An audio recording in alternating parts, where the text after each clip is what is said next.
बचपन की बात है। एक दिन दादा मुझे पहाड़ पर मछली पकड़ने ले गए थे। ठंडी हवा चल रही थी और चारों तरफ हल्का कोहरा फैला हुआ था। तभी मैंने थोड़ी दूर पर एक इंसानी साया देखा जो मेरी तरफ हाथ हिला रहा था। मुझे अजीब लगा, लेकिन मैं कुछ बोल पाता उससे पहले ही दादा ने मेरी टांग पकड़ी और मुझे गोद में उठाकर तेजी से वापस दौड़ पड़े।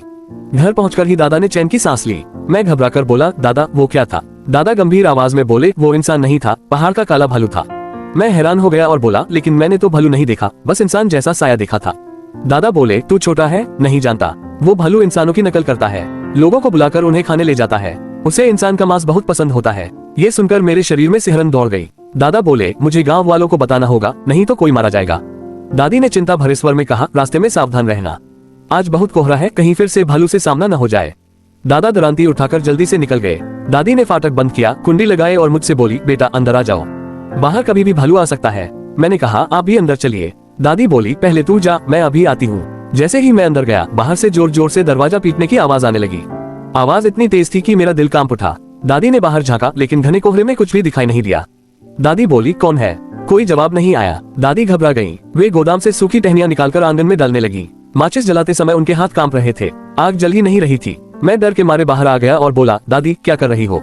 अंदर चलो। कई कोशिशों के बाद आखिर आग जल गई। तेज आग से धीरे धीरे कोहरा छटने लगा। दादी मुझे अंदर भेजकर खुद जलती हुई लकड़ी हाथ में लेकर आंगन में खड़ी रही। जब कोहरा पूरी तरह छट गया तब दोपहर हो चुकी थी और लकड़ियां जलकर राख बन गई थी। मैं जमीन पर बैठ गया और पूछा, दादी क्या हुआ था? आग क्यों जलाए? दादी ने धीमी आवाज में कहा, दरवाजा पीटने वाला इंसान नहीं था, भालू था। किसी तरह भगाया है, लेकिन वो फिर आएगा। थोड़ी देर बाद दादा लौटे। उनका चेहरा उतरा हुआ था। मैंने पूछा, क्या हुआ? दादा बोले, गांव वालों को बताया, लेकिन किसी ने भरोसा नहीं किया। सब कहते हैं कि मैं बूढ़ा होकर वहम करने लगा हूँ। दादी बोली, तुम्हारे जाने के बाद फिर दरवाजा पीटा गया था। मुझे पूरा शक है कि वही भालू था। दादा ने राहत की सांस ली और फाटक की तरफ देखा। फाटक अंदर की ओर धंसा हुआ था और जमीन पर बड़े बड़े पंजों के निशान थे। दादा बोले, मैं सबको ये निशान दिखाने लाता हूँ। कुछ ही देर में गांव वाले आ गए। सबने पंजों के निशान देखे और आपस में फुसफुसाने लगे। कोई बोला, सच में ये तो भालू के पंजे हैं। दूसरा बोला, इसे मानना पड़ेगा, इसकी खाल उतारकर गांव के बाहर डालनी होगी। सब बातें कर रहे थे, लेकिन डर सबके चेहरे पर साफ था। दादा बोले, कौन मेरे साथ पहाड़ चलेगा? इतना कहते ही सब चुप हो गए, कोई आगे नहीं आया। दादा ने कहा, अगर भालू जिंदा रहा तो किसी न किसी को खा जाएगा, भागने से कुछ नहीं होगा। मैंने कहा, अगर कोई नहीं जाएगा तो पुराने नियम से चलते हैं, जिनकी शादी हो चुकी है और जिनके बच्चे हैं वही चलेंगे।